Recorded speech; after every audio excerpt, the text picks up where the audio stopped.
पूरे दुनिया को मैं ये चैलेंज दे रहा हूँ कि स्वीडन ने जहाँ कुरान को जला करके कुरान की बेहुरमती करने की एक नापाक कोशिश की, हम ये दिखाना चाहते हैं कि देखो हमारे इतने छोटे छोटे बच्चे कुरान को जो है पढ़ करके और अपने सीनों में सजाने के लिए तैयार हैं।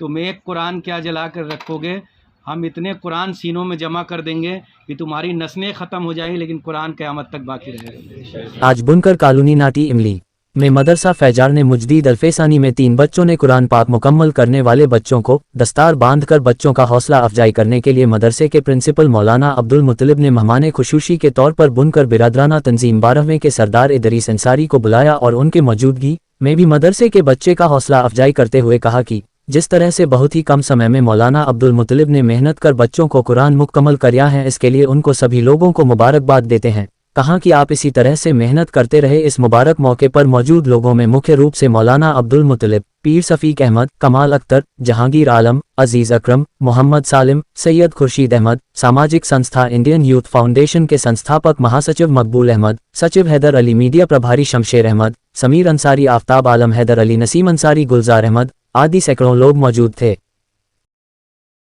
अस्सलाम वालेकुम, मेरा नाम है मकबूल अहमद और आप देख रहे हैं SEA न्यूज़ चैनल। इस समय हम वाराणसी के नाटी इमली में हैं क्षेत्र में, और यहाँ पे एक कार्यक्रम हुआ है। इस प्रोग्राम के बारे में जानते हैं मौलाना साहब से। मौलाना साहब, सबसे पहले आप इस कार्यक्रम के बारे में बताइए, क्या कार्यक्रम हुआ है आज का? जश्न फ़ारूक आज़म रज़ियल्लाहु ताला अन्हु की शान में ये बज़्म सजी है। अच्छा। और इसमें खुशी की बात यह है कि 3 बच्चे हैं जिन्होंने कुरान का नादरा मुकम्मल किया है, और इन तीनों बच्चों के चेहरों की इस मासूमियत के साथ पूरे दुनिया को मैं ये चैलेंज दे रहा हूँ कि स्वीडन ने जहाँ कुरान को जला करके कुरान की बेहुरमती करने की एक नापाक कोशिश की, हम ये दिखाना चाहते हैं कि देखो हमारे इतने छोटे छोटे बच्चे कुरान को जो है पढ़ करके और अपने सीनों में सजाने के लिए तैयार हैं। तुम एक कुरान क्या जला कर रखोगे, हम इतने कुरान सीनों में जमा कर देंगे कि तुम्हारी नस्लें ख़त्म हो जाएंगी, लेकिन कुरान क़यामत तक बाकी रहेगा।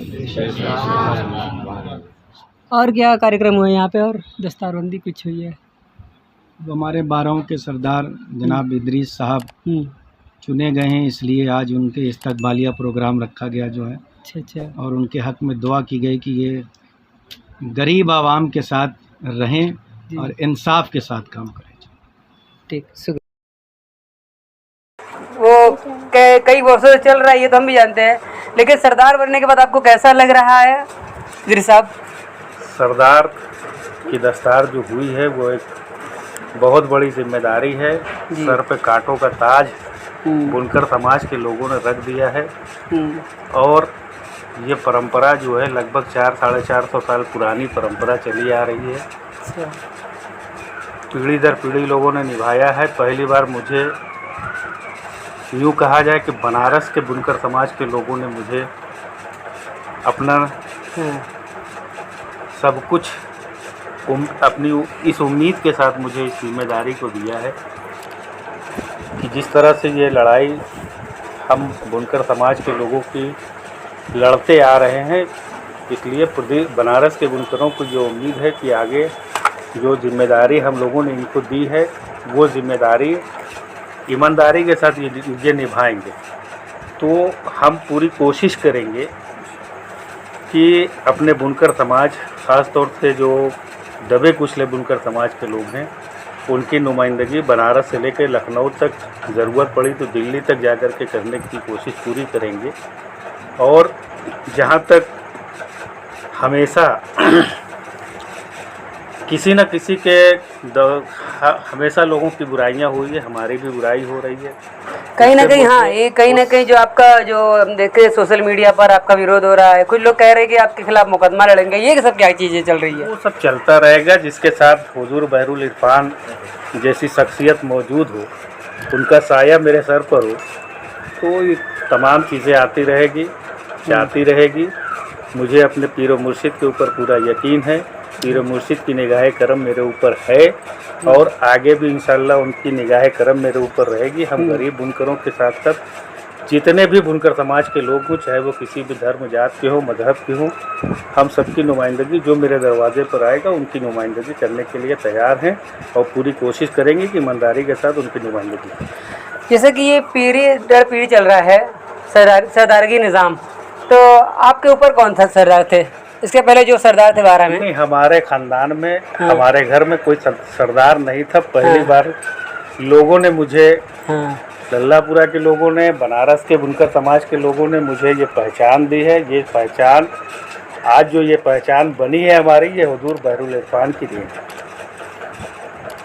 है। और बहुत बड़ी बड़ी मुसीबतें आई मेरे ऊपर, हुजूर बहरुल इरफान का करम है। जब से उन्होंने उनका दामन मैंने पकड़ा है, बहुत सी परेशानियां आई और चली गई। और ये भी बुराइयां जो लोग कर रहे हैं वो आज कर रहे हैं, कल वो भी तारीफ़ करेंगे इंशाल्लाह, देखा जाएगा फिर आगे।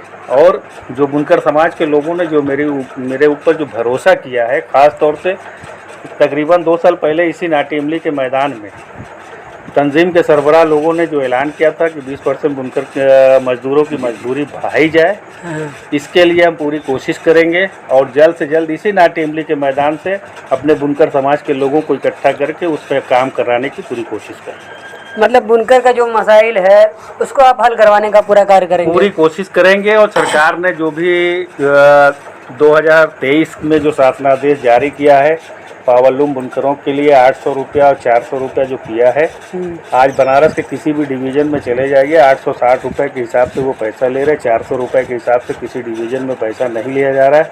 और बनारस के बुनकर समाज के लोगों को कुछ लोग गुमराह कर रहे हैं कि 400 रुपये का मामला है। अगर 2 HP का कनेक्शन आपका है, चाहे आप 1 मशीन चला रहे हो चाहे 2 मशीन चला रहे हो, आपको 1720 रुपये महीना देना है। और वो दे रहे हैं लोग, चाहे अपने घर के बहन बेटी का गहना बेच करके दें, चाहे कर्ज ले करके दें, लेकिन वो दे रहे हैं। इसके तो ऐसे में क्या आपका पहल क्या है, कदम क्या है, अगला कदम? हम लोग देखिए, कल पिछले जुमरात को हम लोग MD से मिले थे, लोकल स्तर का ये मामला है। पिछले जुमरात को हम लोग जा करके उनसे मिले थे, मुलाकात नहीं हो पाई थी। कल इंशाल्लाह सोमवार के रोज़, सोमवार का दिन है, कल या परसों हम लोग जा करके उनसे मिल करके जो लोकल स्तर पे समस्याएं हैं उसको दूर कराने की पूरी कोशिश करेंगे।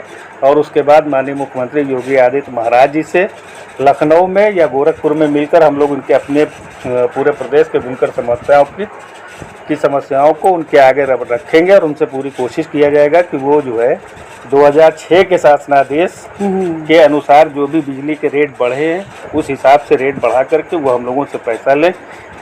2006 में किसान के तर्ज पे हम लोगों को बिजली मिली थी, आज किसान को फ्री बिजली दी जा रही है। बुनकर समाज फ्री में लेना नहीं चाहता, उसका कीमत देना चाहता है।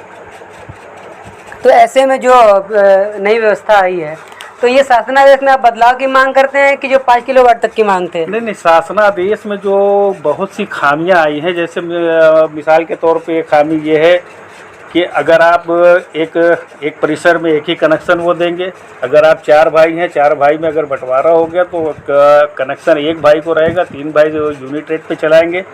ये भी हम लोगों को बर्दाश्त नहीं है।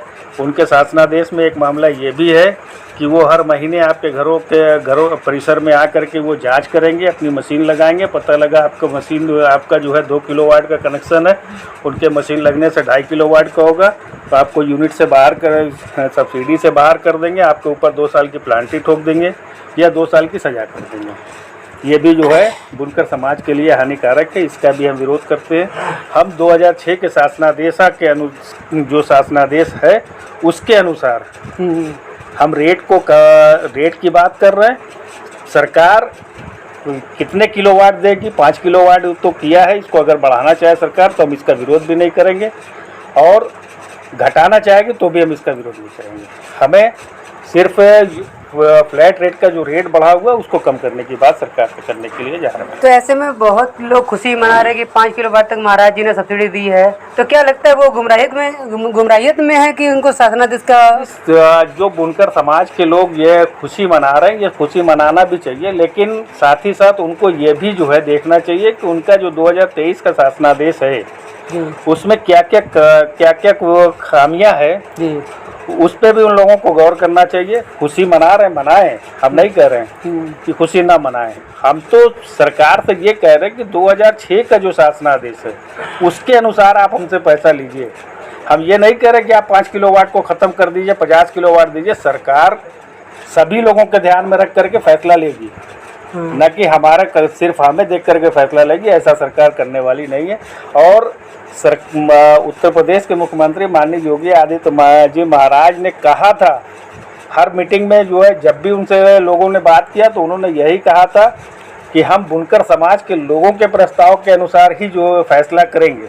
लेकिन उत्तर प्रदेश के कपड़ा मंत्री के एक अधिकारी की, एक IAS अधिकारी के प्रस्ताव पर हमारे कुछ चाटुकार, जो प्रदेश के सभी लोगों के नाम के लोग जानते हैं, उनके नामों को हम नाम यहाँ लेना नहीं चाहते, वो उन प्रस्ताव पे सिग्नेचर करके सरकार को गुमराह करने का काम किया है। उसके बाद जब सरकार से जो लोगों ने जा करके मुलाकात की है तो सरकार ने कहा है कि हम इस पर गौर करेंगे, इस पर जल्द से जल्द कोई फैसला लेने के लिए तैयार है। ऐसे में देखा जाए तो अभी बुनकर बिरादराना तंजीम 12 के सरदार जनाब इदरीस साहब बने हुए हैं। जैसा कि इदरीस साहब ने बताया कि ये सरदारगी कोई आम बात नहीं है, ये कांटों भरा एक ताज जो सर पे लिए हैं। और ऐसे में देखा जाए कि गरीब और मजदूर के लिए किस तरीके से खरे उतरते हैं इदरीस अंसारी साहब। मिलते हैं नेक्स्ट वीडियो में SEA न्यूज़ चैनल के साथ। कैमरामैन समीर अंसारी के साथ ब्यूरो चीफ मकबूल अहमद अंसारी की वाराणसी से।